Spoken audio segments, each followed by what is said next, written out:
Hi guys, so today we're going to be talking about my top 5 epics in the Ultramarine collection.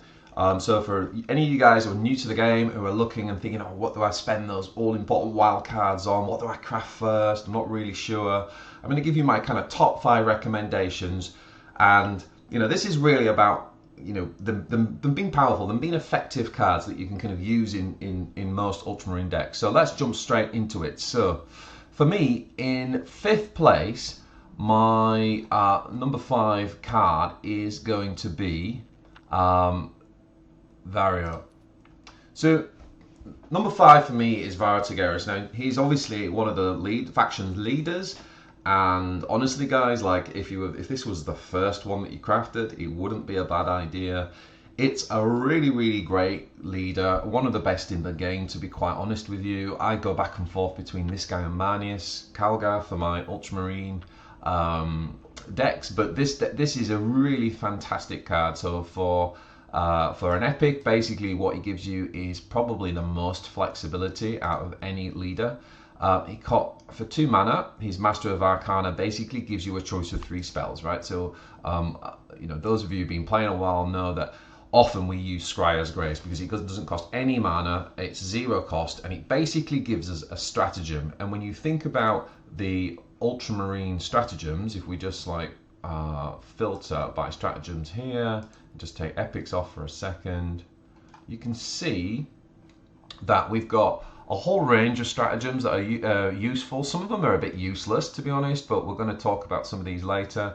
So there's usually a good chance that you get something good, and particularly want to point your attention to things like Storm Raven, which is your AoE clear, Death from Above, which is 5 damage, and Inspired Retribution, which is destroy an enemy, and Angels of Death, which is an amazing card which can help you kind of come from behind. You can act as an AoE. So there's some really strong stratagems that we can pull from that. So let's just go back for a second to Tigurius. So yeah, apart from that, there are occasions where you'll use his second spell, which is Smite. Smite does 1 to 3 damage. Main reason you use this is where you just need to ping something to finish off a unit, or if you're trying to trigger Codex. Remember, Codex is an Ultramarine ability that once you have spent all your energy, you activate the Codex ability. So what you might find is that, for example, you've got 3 mana left and you haven't got any odd, like any 1 or 3 drops in your hand. So you're thinking, how do I get down to 0 to trigger Codex? Well, in that case, you can play Smite, because obviously you put 2.2 mana for Might of Heroes and then 1 mana for Smite, and then you can kind of trigger Codex as well. So it gives you really good flexibility in using your mana really efficiently. And last but not least, the third spell that you get with Varro is, where's it gone?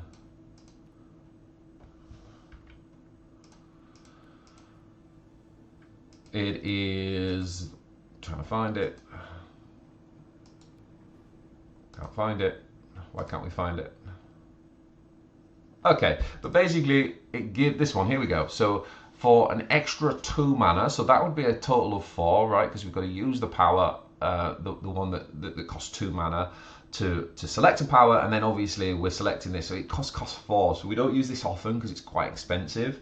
But what it does do is it gives a shield to a friendly unit. And of course, where this is really value add is, let's say we've got our 8 mana Dreadnought down or something, and our opponent's got like a big 7 mana Tyrannid Monster of Doom, right? Obviously, being able to trade big monster against big monster, and we get shield, which means we don't take any damage basically that turn, and just wipe out the enemy big monster. That's huge value. So that's where that's used, but it's much more situational. But again, overall, I'm putting Varro as my in my top 5 because I just think the flexibility, and it's a leader, so you can build lots and lots of decks around. Really great card. So next, I'm going to go to number 4 on my list. And for me, number 4 is actually going to be this guy, Lieutenant Calsus. Now, I really wasn't sure about this card, I've got to be honest, when I first did it. And usually I'm a little bit skeptical. Once we start getting up into the 6 mana plus, you've got to be a really good card. But actually, I have to say this card has won me lots and lots of games. the fact that you can play him on 6, okay, when we're in control, when we're attacking, you know, he's got 6, you know, potential 6 melee damage, and he's got 6 health, so it's a healthy amount of health, pardon the pun. And the deal 3 damage on Codex is really, really powerful, you know, combining with our Lord attacking, that's 5 damage immediately from hand.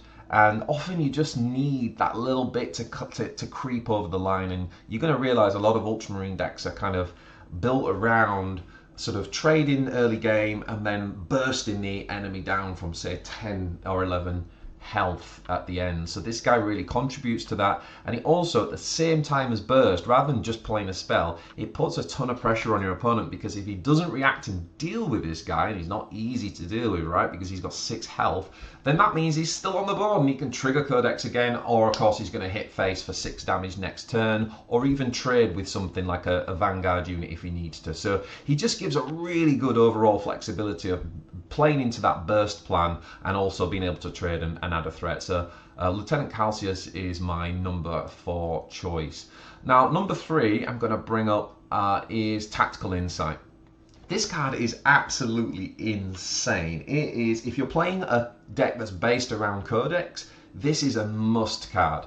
So, you know, when I first looked at it, I thought 0 mana, refill 2 energy, is it that good? Well, of course, Codex means that once we've got down to 0 mana, we trigger the Codex ability, and then of course we just play Tactical Insight and we refill the 2 energy, and then we can play our hero power to go back down to 0, meaning that we trigger Codex twice in 1 turn. So we just talked about Lieutenant Calsus doing 3 damage to the opponent. If we play this guy and then we play follow that up with Tactical Insight and then hero power, that means that he is essentially doing his Codex twice, and we're dealing 6 damage to face now just from Calcius. Combined with that hero power, that's 8 hero attack, that's 8 damage in 1 turn. So really, really cool. Tactical Insight combines with any good Codex cards. You know, if we look at the Primaris Impulsor, where we get to deploy a Marine essentially, we can do the same thing with Tactical Insight and deploy an extra Marine, or we've even got the 5-drop that stuns. There's lots of Codex abilities, obviously. So if you're playing a Codex deck, then Tactical Insight, 2 of these is an absolute must. It's a brilliant, brilliant card. That is my number 3. Okay, so my second place card. Now this may have been my number 1, actually, not too long ago, but it's just recently received a bit of a nerf. It used to be 6 mana. Which was absolutely insane. To be honest, it's been nerfed to 7 mana, but it's still a really, really good card and an absolute staple. What are we getting for that? We're getting 4 Primaris Intercessors. So look, when you think about this, that's 12 health of damage, or you can say that's 8 damage we can deal, whether it's ranged or melee. But the big thing about this is that these Marines come out with flank, so they can attack immediately. So they're really good from clearing the board, helping to clear the board, or trying to take down something big that might have 6, 7 health. One of the things you can do is use your Octavia, your 1-drop that kind of blinds like a big unit that maybe has 7 or 8 health. You blind it, and then these guys come in, use the ranged attack, and they just take it out without receiving any damage back. And now you've got 4 guys on the board along with your boss to basically threaten next turn, and they've suddenly got to deal with that board. So this is a really, really powerful, you can think of it really like an AoE clear, or if you just really want to put that pressure on, like to set up a kind of lethal next turn, saying you better deal with this board, you now got 4 Marines to deal with. It can be used in that way as well. So just overall, just a really, really solid card. And my last but not least, my number 1, my top card, my top 5 epics is definitely Death from Above.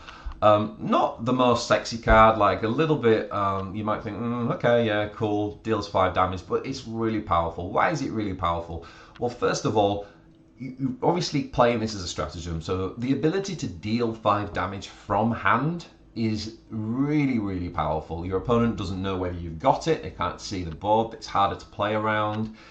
Sometimes this card's so good that even when you don't have it, good players can become paranoid because they're always thinking, has he got Death from Above in his hand, and they try to play around it. So sometimes they might make suboptimal plays thinking that you've got Death from Above, or even 2 of them in your hand, and you don't even have it. So this card is so goddamn good that even if you didn't have it in your deck, a person sees Ultramarines and they're going to think that it's there, right? So this card is constantly impacting the game. The other reason that's so good is 4 mana is pretty efficient. Like we can use that early to clear something if we want, and late game we can fit this in alongside other things like Storm Raven or another Death from Above. And probably the biggest thing is that it's not random, right? It's deal 5 damage, full stop, to anything, and including the enemy general. So what we often see with Ultramarines is using this as a finisher. Generally speaking, you want to kind of hold these to burst down the enemy warlord. So of course, if you've got 2 of them, that's 10 damage from hand. And even if you only had your warlord on board dealing a further 2 damage, that means that your opponent's going to get caught out because they're going to think, oh, I'm pretty healthy, I've still got 12 health, and then all of a sudden burst down and you've kind of won the game.